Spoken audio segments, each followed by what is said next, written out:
from the heart of rural France. This is the Keto Woman podcast, brought to you by me.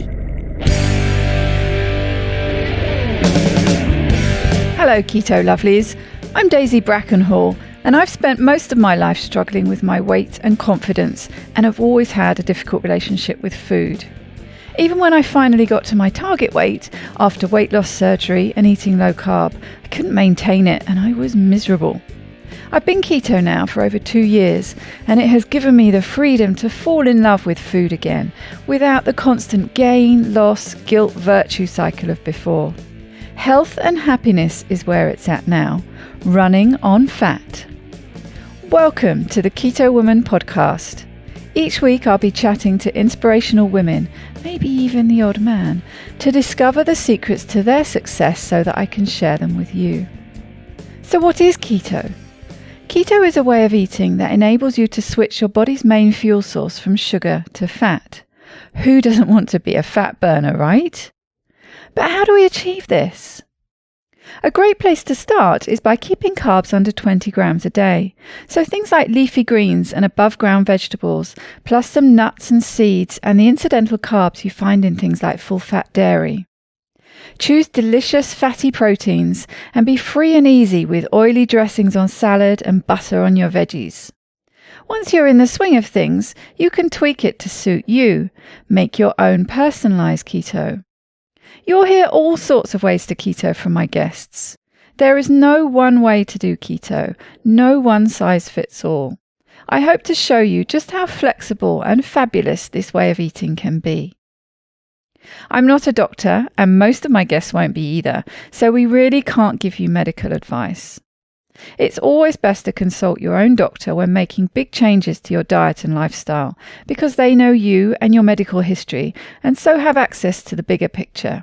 Wouldn't it be helpful to have one place where you could find all the links? Want to sign up to my new Patreon exclusive Facebook group, Daisy's Lovelies?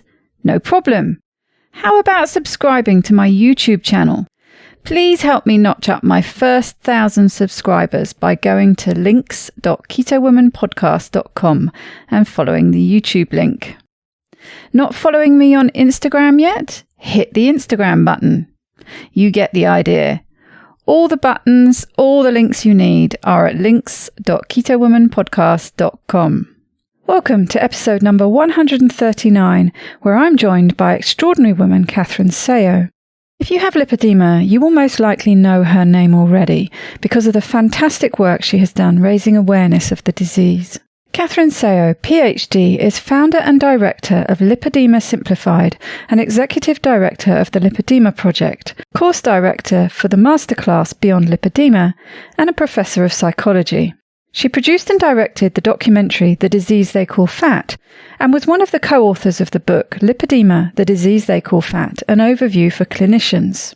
Catherine's research focuses on empowering women who experience the distortions of body image and the role of nutrition for treating lipedema. She holds a doctorate in psychology with a concentration in media. She has lipedema, lymphedema, and has struggled with obesity. Catherine brings knowledge, compassion, and humour to living with a chronic condition. June is Lipedema Awareness Month, so it was the perfect time to get Catherine on the podcast. I've been looking forward to chatting with her for a long time now and enjoyed it even more than I was expecting. If you think that you may have lipedema, do check out this week's show notes where you will find plenty of resources to help you. Go to ketowomanpodcast.com/139 or find the link in the description listed with this episode.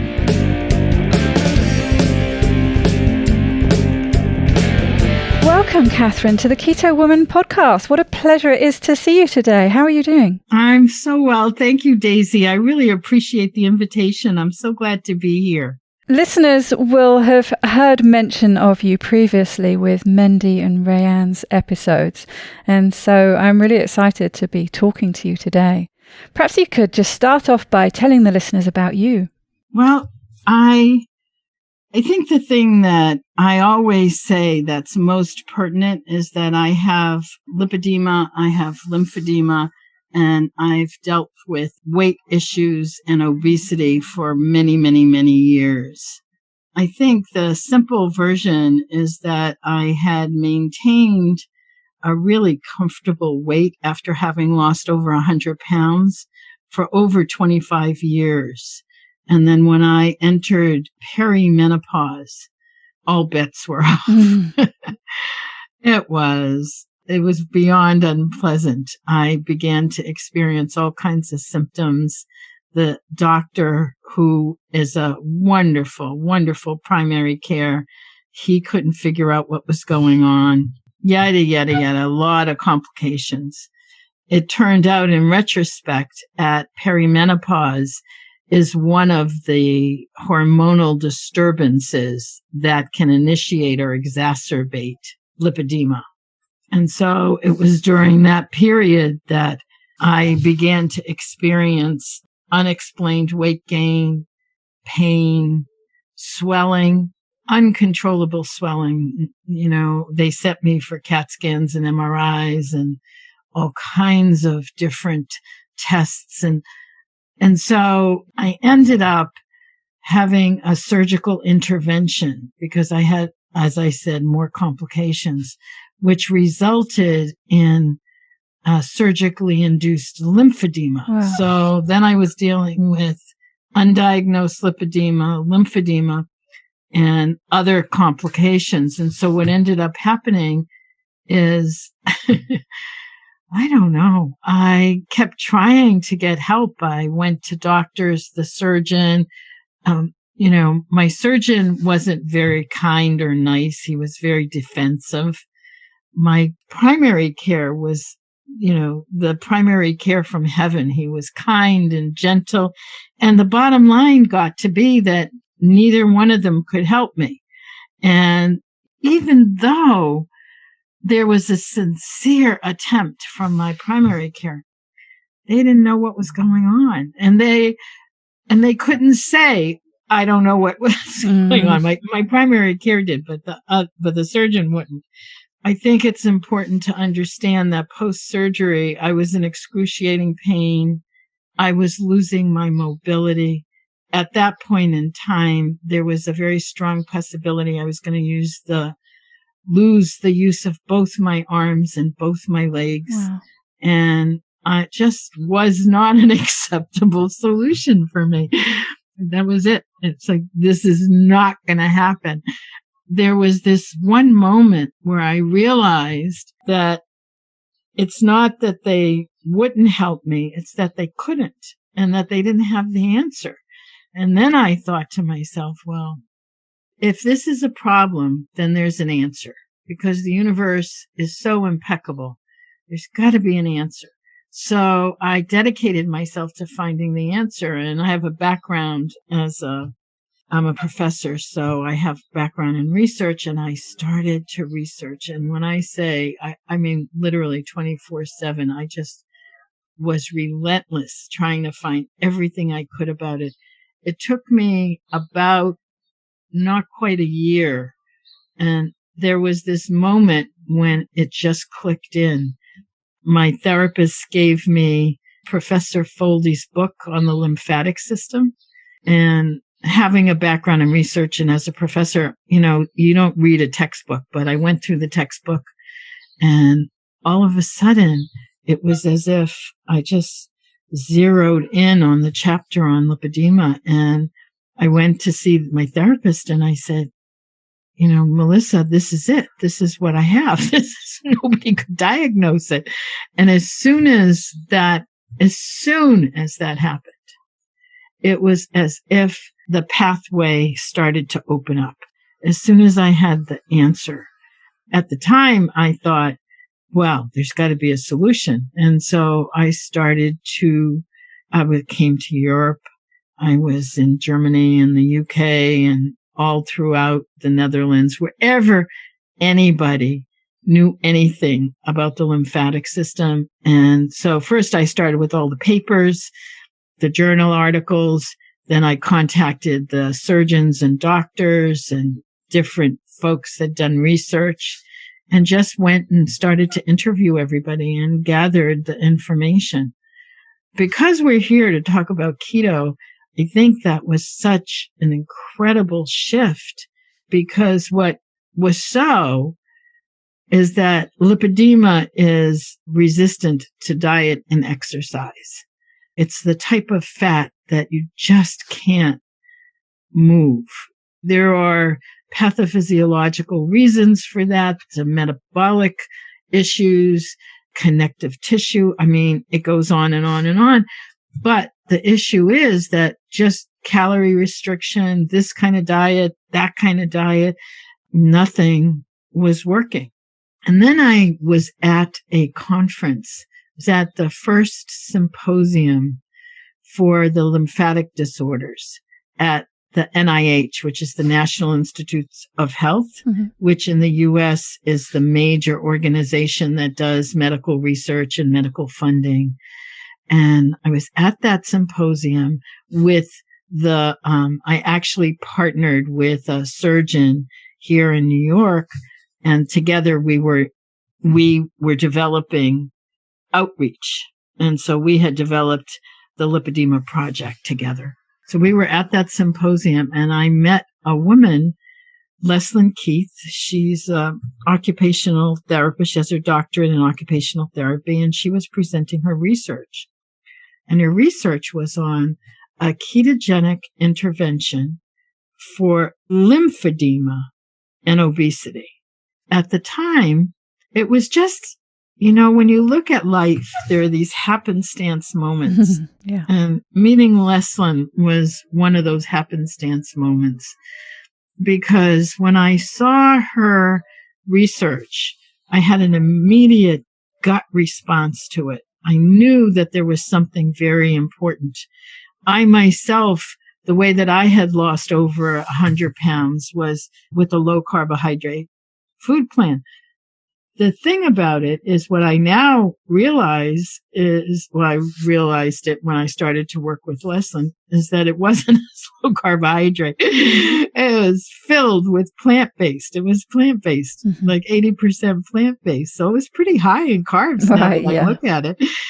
So Leslyn and I had a conversation. We were in Bethesda, Maryland at this symposium. And so we had a conversation, and towards the end of the conversation, we said, do you think this could work for lipedema? And we had the same, she was thinking about it at the same time, and I was thinking about it. And we said, let's reconnect post-symposium.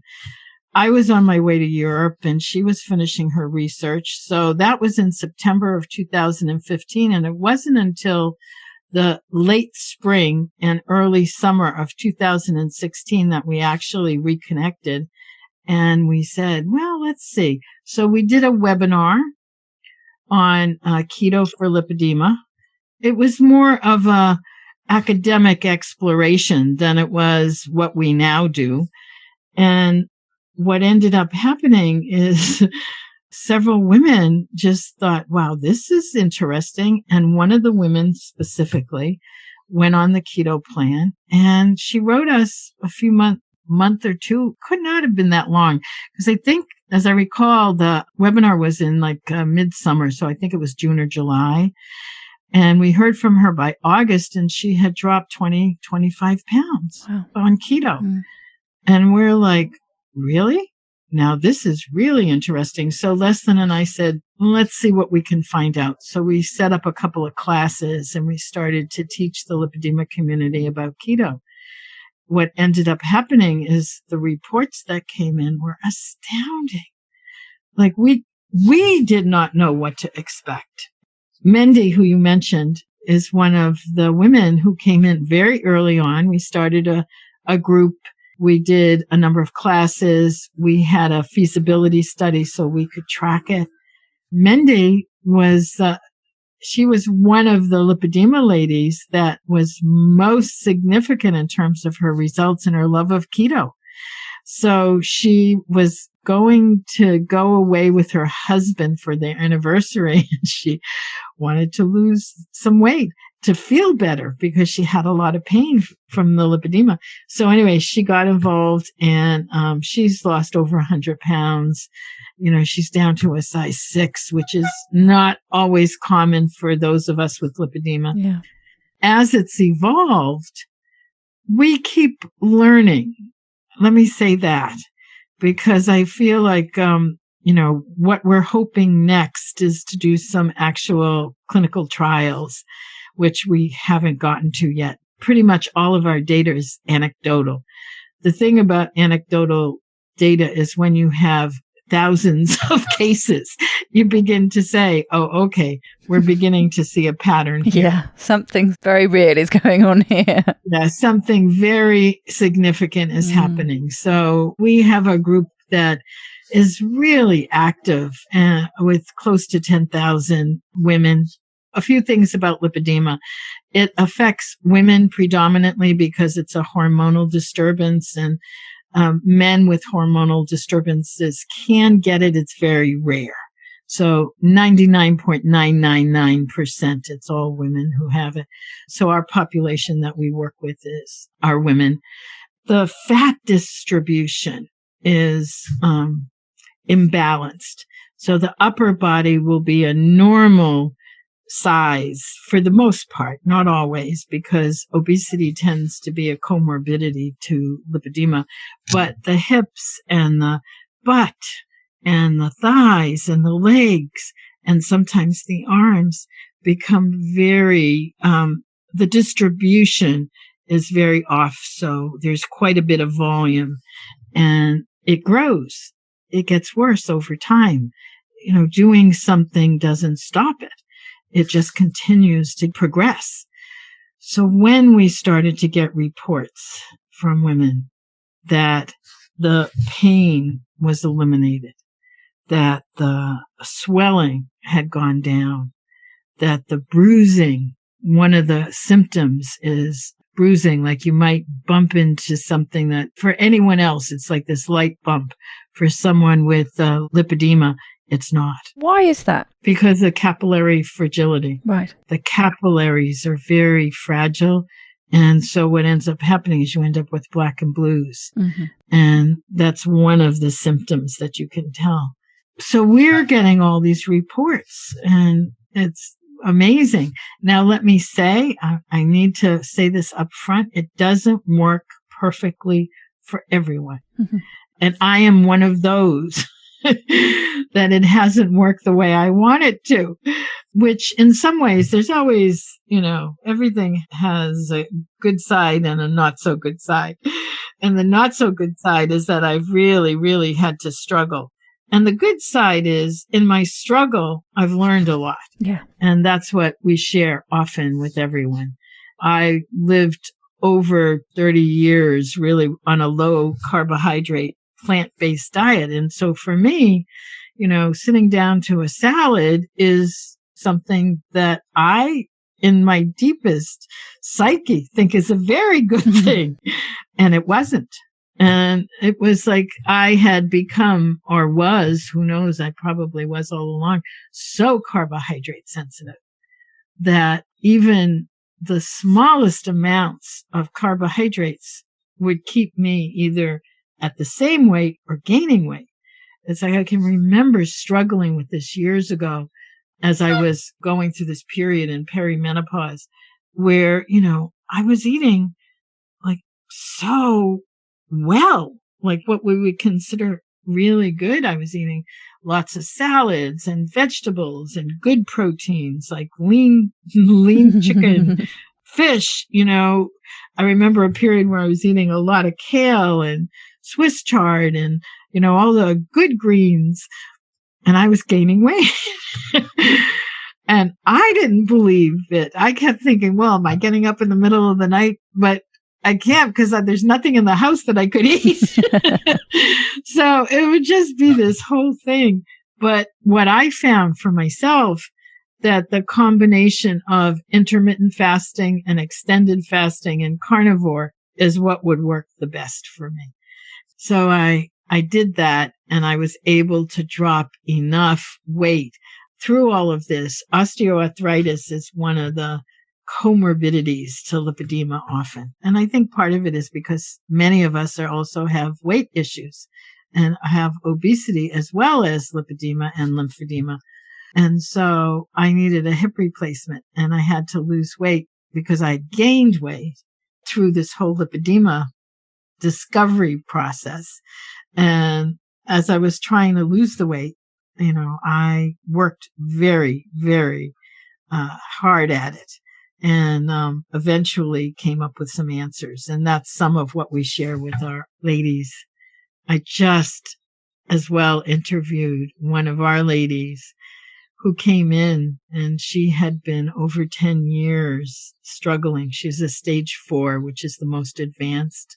She has lipolymphedema, and nothing was working for her at all. They had given up on her.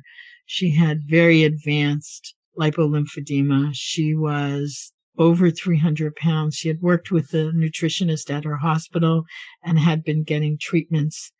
And in 4 years, she'd only been able to lose a couple pounds. And she wasn't eating very much. And anyway, my heart just breaks because I know that situation so well. We have a masterclass series. We have a series of different things we offer. And one that we offer is a very intimate, small group process that we work with a small group over 6 months. And she did that last spring. And she worked with one of our coaches, Megan Pfeffer, who is a therapeutic nutritionist. She's also someone you might want to interview. She's really phenomenal. Kathy worked with Megan, and she started to respond. So she had almost lost her mobility, and so she couldn't walk very well. She could walk very short distances, but she had to use canes and walkers and things like that. And within the first month, she said that she was able to walk for the first time without pain in 10 years. She'd had a heart attack, and so she was able to very slowly over the past year, she's eliminated 2/3 of her medications. She had a huge amount of medications, and she's lost over 70 pounds. That's fantastic. And so to say that keto is a miracle is not to understate it. So for this population, nothing else worked, and keto works better than anything else. And there's still some of us that have other issues, so we work with them as well. And when you said you're one of those people that, not that it hasn't worked for, but that it hasn't worked as well as you wanted, perhaps you could just explain the things that it has worked well for and those that it's just not reaching. Oh, quality of life, mood, feeling a nice kind of gentleness. And this sounds silly, but it's all true. The reduction of pain, swelling, sometimes, not always. And I think just overall, well, I'm a keto lover. I just think it gave me more clarity of mind. Where the challenge has been is I still want to lose more weight.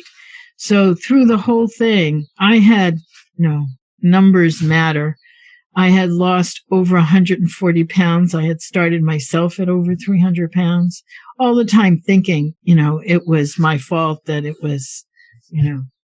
was lifestyle choices. And to some degree it was for a very long time. And then it wasn't. And then, I was eating as good a diet as anybody could and exercising regularly, and then age set in. And so they kept telling me it was menopause. But in fact, it really wasn't. It was the time that the lipedema kicked in full force. What I didn't realize at the time, and what I've realized in retrospect, and I think this is, for me, the gift. I was in a 12-step Overeaters Anonymous program where it was the low carb program. So it was plant-based, but I had given up all of the, rice and potatoes and pasta and all of the processed foods. Mm-hmm. All of that had maintained my quality of life and my well-being health-wise, because even though it wasn't what I now know to be as low carb as I am, it was still low carb. Yeah. So on a typical day, I would have, protein and a fruit for breakfast. I would have protein and a salad for lunch, and protein and cooked vegetables and a salad for dinner with small amounts of fat. So as I look back and as I compare it, one of the things that's changed is fat is a wonderful substance. Fat is really remarkable. After having been low fat for ever, it's amazing to me that I reach satiety. I'm it's enough. That it gives me a sense of clarity. I'm stuttering. It is a remarkable substance, and who knew? Who knew? So those are the kinds of things that have come out of it. And I just recently, so I went on carnivore and did a lot of I've been intermittent fasting for a very long time, but I added some extended fasting to it, and I lost enough weight to have a hip replacement. I needed a hip replacement. So I had the hip replacement in September. All the weight I lost came back in swelling. No. Not all of it, but a lot of it. And so I had to go through months and months of physical therapy, and the swelling has gone down, and I'm walking and, really in a good recovery process. So I started again very recently saying, okay, it's time to do the next phase of let's see what we can do for weight loss next. And there are a couple of things that you've said, and it's something that I think is so embedded in particular in the female psyche, and that's just this concept of blame.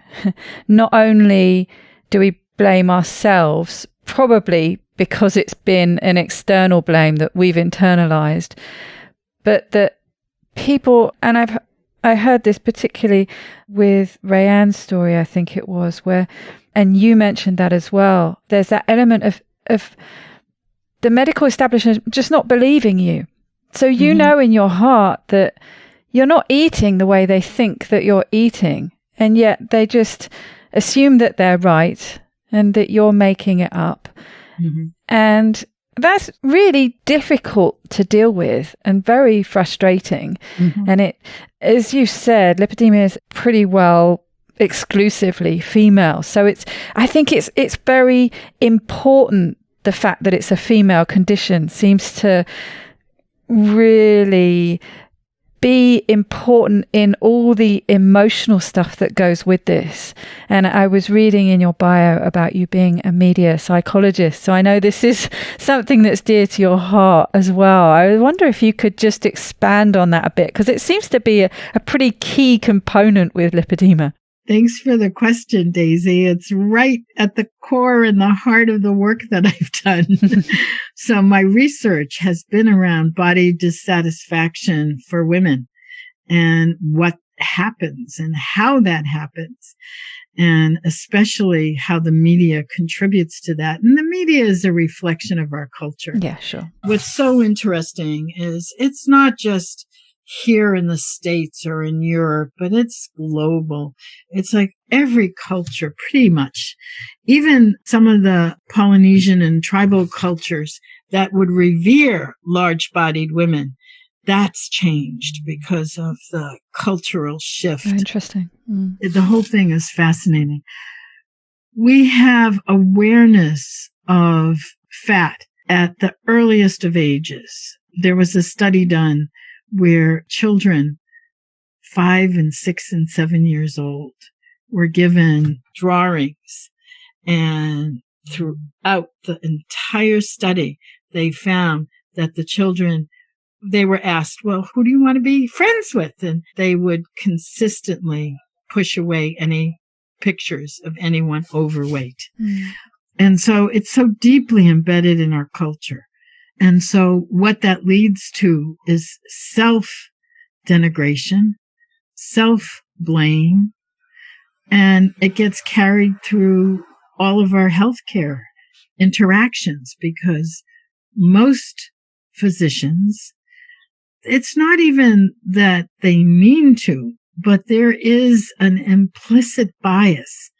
In the literature, they talk about it as anti-fat bias and weight stigma, that the assumption is that it's controllable, that the reason your body is large-sized is not because of anything physiological in terms of some kind of disease process, but in fact, it's because you are choosing to do this. You are choosing to be out of control. Mm-hmm. That notion of controllability. Now, even though the more current research is saying calories in, calories out is not a model that works. And there's Blackburn studies out of Harvard. They do a obesity conference every year.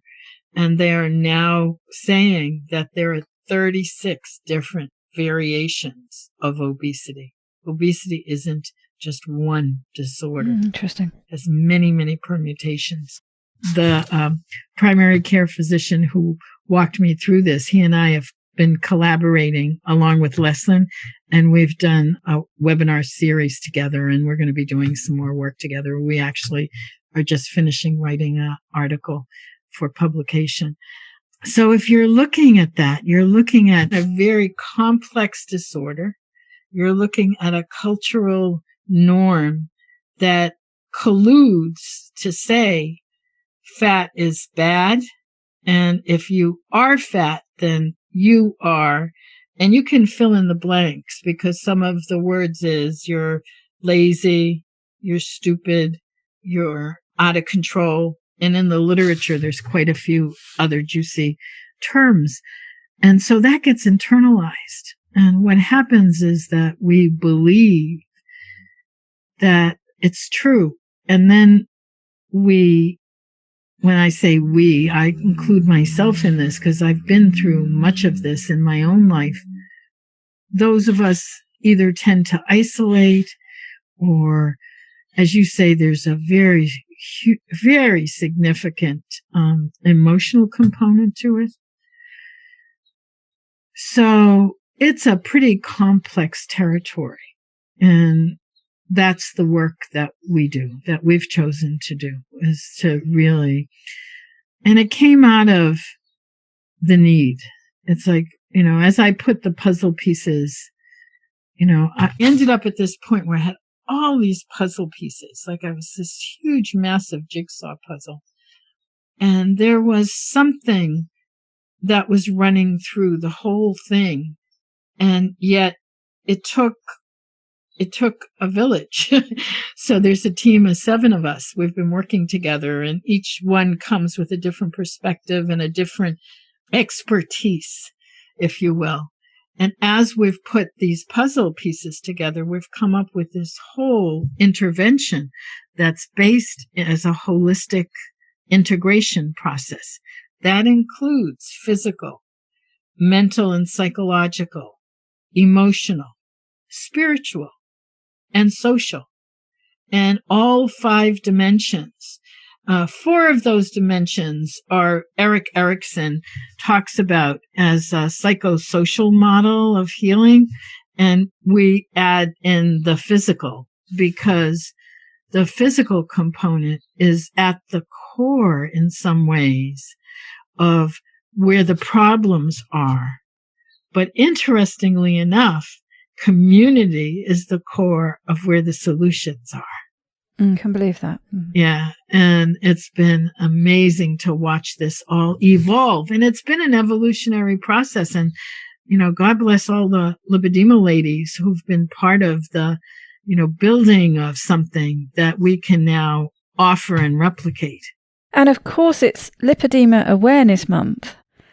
So what do you think are the key things that people need to be aware of? Because it's something that comes up so often, it seems, that often people know there's something wrong, but they don't know what it is until they know, until somebody shares something. I think that's one of the reasons why it's so important to keep revisiting this subject, keep sharing the stories, because the more you do, the more it's going to catch those people who suddenly listen, watch, see something that it suddenly clicks in their brain. Okay, that's what my problem is. So there's good news, which is that when we started, no one knew about it. When I started in 2011, there was one doctor in the entire United States that knew something about fat disorders. Wow. And she's gone on and has done some research and has established herself as an expert in the field, which is fabulous. One doctor, and she has colleagues that she's worked with. But I really had to go overseas to get doctors and surgeons and other therapists that really knew to the degree. And that's come more and more to the US. So what that means is that there's a lot more available online where women are beginning to find out. And once a year, we have this Lipedema Awareness Month. And the outcome from all my travel to Europe and all my interviews was a documentary film. It's just under an hour. I had never made a documentary film before. It was a very complex and amazing process. I'm so glad to have done it. Someone had suggested to me that I put it up on Facebook last year because during June, I would always make the film available for free for anyone in the community. And they would come to the website and watch it. And we'd get about a few thousand women would come. And that was great. Well, Jen, my coach, suggested when we put it up onto Facebook last year instead, and we did, and we're close to 1 million views. Wow. I think this month we'll go over 1 million views, and women are sharing it. Mm-hmm. It's an easy venue for them to use. And so we have a quiz. Do you have lipedema? Here's the symptoms, basically, in a 9-question, very easy quiz, and you can find out the likelihood of whether you have it or not. It is very easy. I've done that, and I've watched the documentary. It's fantastic, and we've shared these links before, but we will absolutely share them again. And our goal is just to reach as many as we can. According to some research that was done at the Foldy Clinic, which is a clinic in Germany, which is dedicated to the lymphatic system, that 11% of women have this disorder. And if you think of 11% of women, that's 17 million women in the US. Mm. And so there's 17 million minus maybe many thousand, maybe at this point 100,000, but still there's millions of women who have this disorder that think that they're fat and that they're doing something wrong and that they're blaming themselves. And that's why the first hashtag we had was, it's not your fault, because that's the thing that we were so astounded with. And so many women, when they found out, that's the first thing they would say. You mean it's not my fault? I thought it was my fault. So that's something I would share with your listeners more than anything. If lipedema and or lymphatic or fat disorder, whatever it is for you, find out. Do a little bit of research. There's so much you can do right now online. Come to our websites, the Lipedema Project or Lipedema Simplified. There's enough there that you can begin the process. I was lucky enough to work with a group of the doctors and surgeons that I had interviewed, and we wrote a book called Lipedema, the Disease They Call Fat, an overview for clinicians, which is available on Amazon, or we have a PDF version that you can get for a donation on the Lipedema Project site, because what we want to do is raise awareness. Yeah, that's what's important, isn't it? Mm-hmm. Because it seems that a lot of people basically self-diagnose. And then that was going to be my next question, what to do next. And I guess to a certain extent, maybe it depends what stage you're at as to whether there's any point. I don't know. I mean, I took your quiz. I forget the exact percentage I came in at. I think it was high 60s was the likelihood. And, just looking at myself, I think there's quite a good chance, but I'm certainly not past stage, I don't know, 1 or 2. Again, I'm just going from pictures I've seen and things like that. And I don't know, is there even any point in talking to my doctor about it? Or am I doing really, by eating a keto way of eating, am I really sort of doing everything I could be doing anyway? I think everyone, let me say this a different way. When women come into our groups, we suggest, number 1, try keto. We adapt because for lipedema, there are certain things that you can do on keto if your normal physiology that don't work if you have lipedema, such as artificial sweeteners don't work. Nut flours don't work. When you say they don't work, are they really going to hold you back if you're including them in your diet? Is that what you're saying by that? They will hold you back from weight loss, and in some cases will create inflammation. So one of the things that we're working with all the time is inflammation.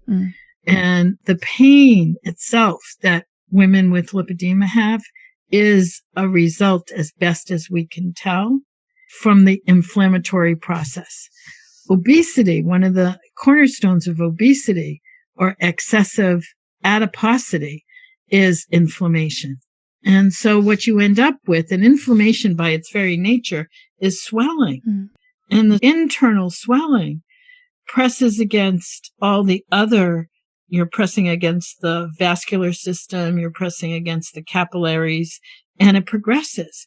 And so some of the things that I tried when I first started keto, I tried keto pizza and I tried keto fried chicken with, in the beginning, it was like, oh, okay. And then slowly I said, well, you know what? I can't have those things. It's just, not only do we suggest some blanket stuff, but we suggest that each woman is her own individual self. Like lipedema doesn't show up the same for every woman. It's like the stage is different. The comorbidities are different. Your history is different. So what works for one doesn't necessarily work for another. And so one of the things that we emphasize again and again and again is bio-individuality. You are unique. And so we suggest what we call biohacking. See what works for you. You have to really tune in, number 1, to your body and to what you're feeding your body to see what you react well to and what you don't. It was shocking to me that I found out that I have a sensitivity to nightshades. Who knew? I had never been that sensitized that I could even recognize it. And, I went out to dinner with someone and we had a fabulous keto meal and we both ate the same meal. She was visiting from out of state and went to my favorite Italian restaurant. And I got this wonderful eggplant, no breading. They do this whole thing. And the next day I felt like I got hit by a truck and I couldn't figure it out. And I sat and said, okay, what happened? And I went back and I went, oh my God, I think I have a sensitivity to nightshades. And so I started to eliminate the nightshades. And sure enough, some of the symptoms that I had experienced started to go away. So the message really is that you are unique.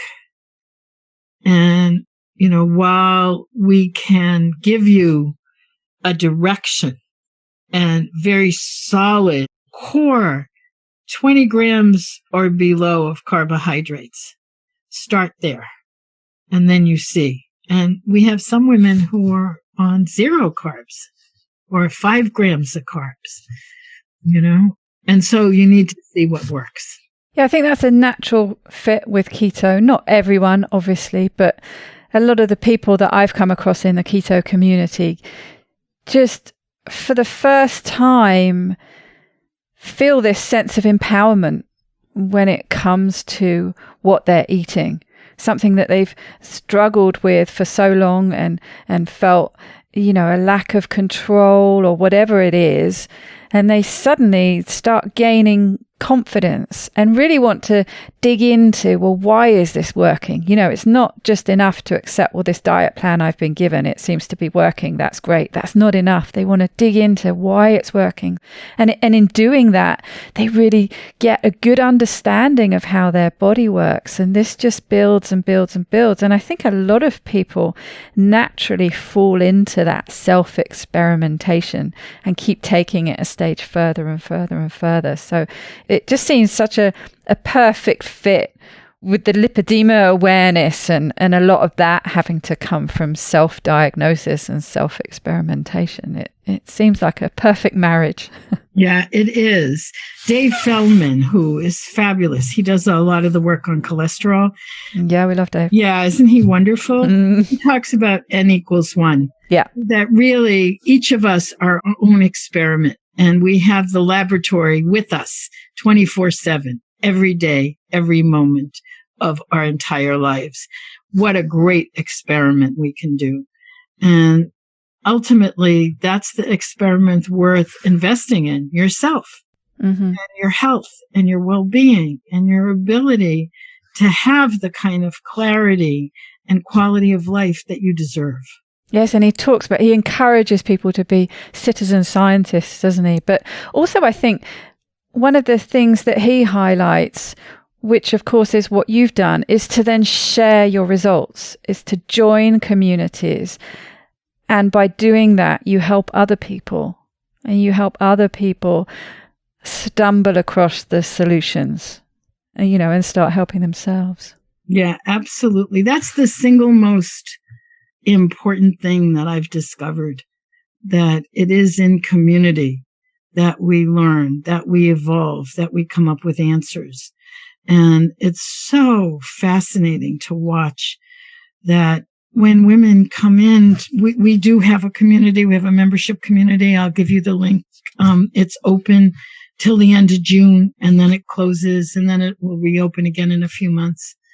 What we do is we find ways that interaction, first of all, it creates the discussion. Once the discussion starts, the brainstorming starts. And then when you have literally hundreds of people who've had similar experiences, or wait, someone's outside of this experience, what did they have? What did they learn? You begin to put together a whole view of what the big picture is and where you fit into it. And besides that, they're wonderful, wonderful women. They're friends and funny and smart. One of the things that Dr. Carmody was my primary care. He retired recently, and now we're doing some work together. But through all of this, he learned about lipedema. He's one of the co-authors on the book that I mentioned. So I started to send patients to him, and the word spread. And so he ended up seeing and diagnosing and working with quite a number of lipedema ladies who would travel to Boston from literally all over. So we had, people coming in just to see him. One of the things he said to me one day, I was in for an appointment with him, and he said, I love working with the lipedema ladies. He said, I don't know a population that has more of a right to be really angry and upset with healthcare. And yet they're innovative. They're very smart. They know a lot about who they are and their disorder. And working with them is a pleasure. It's really lovely, because that's my experience of the women in community. It's like we get to work together in a way that helps everyone. And it's so easy to do these days, isn't it? With the internet, it's really easy to find these communities where you can find help, because it is difficult when you think it's just you, even if you know it's not just you, even if you know there are people out there. Until you can establish that connection with them, it does just feel very, very lonely. Yes, it does. And look at this. I'm in Boston, you're in France, and we're able to have this conversation. That's right. I'm amazed and always blessed by technology. I think it serves us. it serves us well, because the one thing that makes a difference is connection. Mm. It's an absolute nightmare when it goes wrong. Trust me. When you have the kind of internet connection I have, it's my official one is really, really bad, and it's down to about half a meg, so it's not possible to do any of the things I do. So I have this slightly maverick connection with a guy I know who sets it up, which bounces all over the countryside. There's an antenna up a tree somewhere 20 miles away. That's how I get my internet. So it's always a little bit fragile, but you realize when there's a day when it's down how very, very important it is. Yeah, and you have it, Daisy. The good thing is that you have it. Absolutely. And you get to interview so many fascinating people from all over the world. Yes, I love it. It wasn't something, when I first arrived here in France, the internet was, I was just sort of starting. I had that dial up, with the noise it used to make when it literally dialed up. And it wasn't that important to me, but obviously it's become of paramount importance. So yes, I'm very thankful for my weird maverick internet connection. Yeah. And I feel so blessed by it. We have webinar series, a masterclass webinar series. We offer free webinars to the community. And, we started doing these several years ago. And we'll have women from literally all over the world. We have women from New Zealand and from South Africa and from Australia and all over Europe and South America and all over the North America. So I'll sit on a webinar and I'll go, oh my God, thank you. This is like so wonderful that we can do this. It really is. Was there anything else that you'd like to share? Something that I haven't asked you, something that you want to get out there? This is your show. So if there's anything else you want to broadcast. There's a quote that I often share. In fact, pretty much all the time I share it. The essence of it is softly and gently. It's time to befriend your body. It's the one thing that your body's been waiting for your entire life. This whole notion of befriending your body, it's pretty amazing. It's not only those of us with weight issues or those of us with chronic diseases like lipedema, but it's our entire culture, especially women. And the thing is if you can day in and day out, just find one small thing you can do that gives your body the message that it's loved, that it's cared for, that you are going to feel safe within it. It will start to respond to you. Someone I know once said, well, it's where I live. It's like, this is where I'm living right now. This is what I'm occupying, this body. How can I treat it as well and as gently as I would treat anything else that I lived within? Like your home. What do you do? Do you bring it flowers? What is it? What is the nice thing you do in your home? Well, this is your home. Powerful. So where can people find you? Where can people start getting the help that they need? Lipedema-simplify.org, lipedemaproject.org are our websites.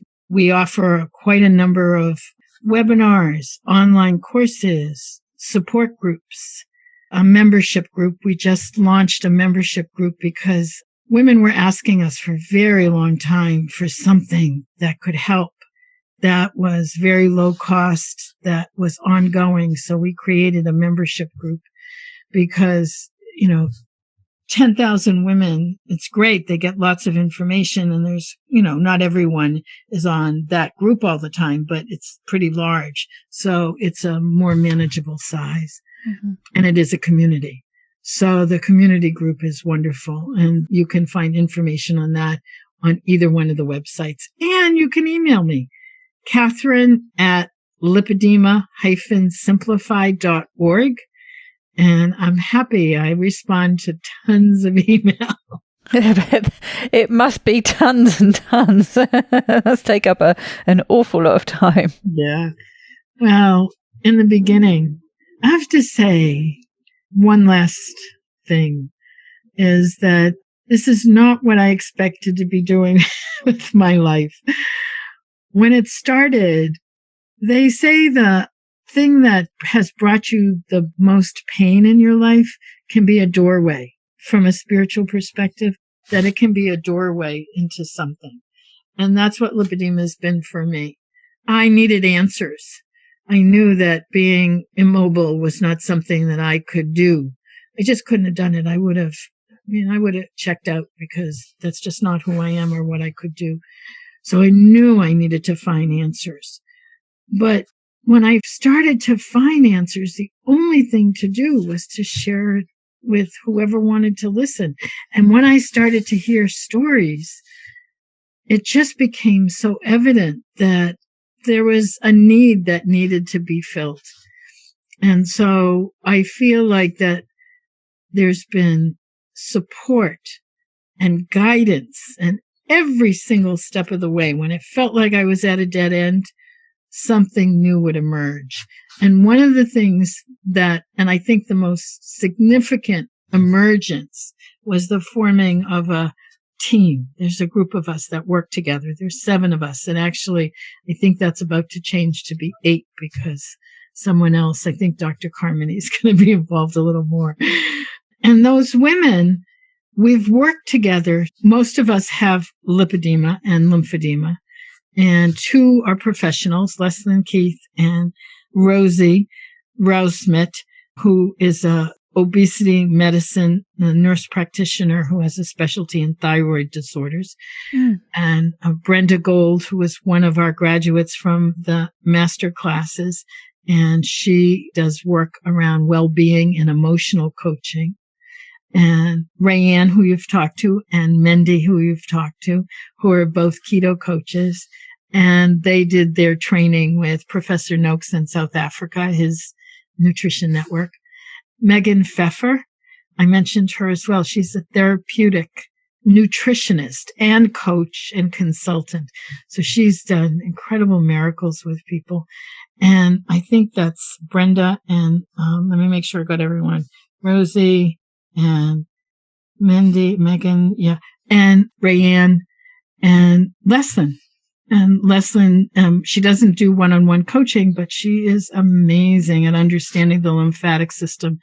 And so it's been a wonderful, wonderful evolution, really. It's been an evolution.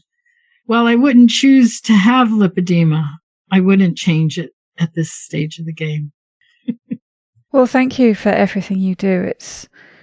It's a great thing you're offering the world and offering all these women who, have maybe nowhere else to turn. So thank you very much for that. Well, thank you, Daisy. And thank you again for the chat. This is great. You're wonderful. Thank you very much. Well, Rayanne said I would love you. She's right. Well, it's been wonderful talking to you too. Perhaps you could leave us in customary fashion with a top tip. Well, it's mostly what I've said. Community is imperative. Find your tribe. Love them hard.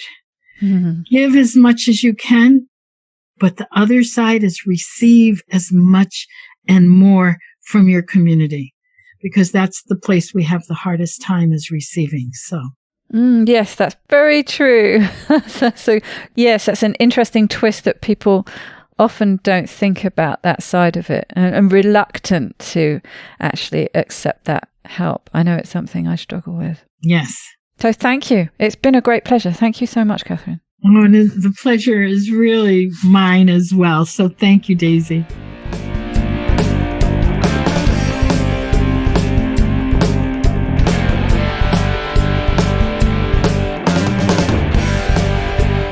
To get the resources and links from this show, please go to ketowomanpodcast.com/episodes. Please share this podcast with as many people as possible by sharing one of my links or just taking a screenshot of an episode that you enjoyed. Reviews really help raise the profile of the podcast, which gets it in front of more people, but also helps me attract a wide variety of guests. So please take a minute to leave a review on whichever podcast app or platform you like to listen on. It doesn't go unnoticed by me, the people who regularly like, share and comment on my posts. Your support really does mean the world to me. Thank you. Are you enjoying this podcast? Help me make more episodes and videos by making a pledge at my Patreon page, patreon.com/KetoWoman, or simply hit the support button on the Keto Woman podcast website. Don't forget to join in the fun on the Keto Woman podcast Instagram and Facebook pages, and Daisy_Keto Woman on Twitter. Are you my next extraordinary woman? Maybe you've got an idea for a show, a topic you would like to hear about. Let me know how I can tickle your earbuds by dropping me a line at daisy@ketowomanpodcast.com. This week's end quote is from Helen Keller. Alone we can do so little. Together we can do so much. Bye bye, Keto Lovelies.